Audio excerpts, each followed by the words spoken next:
Izbori u 3 mesne zajednice u Novom Sadu održani su juče. U mesnoj zajednici Jugovićevo, koja obuhvata stari deo Detelinare i Sajlovo, naprednjaci su osvojili 100% pobedu, odnosno svih 9 članova saveta i 3 člana nadzornog odbora pripadaju Srpskoj naprednoj stranci.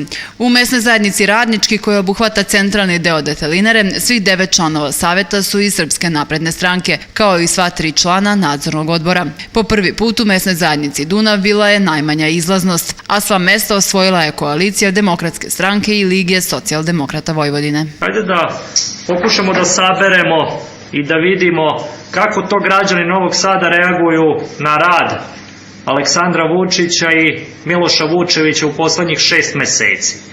Kažu uvek, posle svakog vikenda kad prođu izbori, ljudi iz Demokratske stranke, da nije reprezentativan uzorak, da nije bila visoka izlaznost, da se izbori za mesne zajednice ne mogu porediti sa nekim drugim izborima. Mi mislimo da to nije tako. Naime, kad se održe izbori u 19 mesnih zajednica, da kažemo iz svih delova Novog Sada, i prigradskih i najužih centralnih delova, mi dobijamo sledeće podatke. Dakle, ovih 19 mesnih zajednica imaju 201 člana saveta.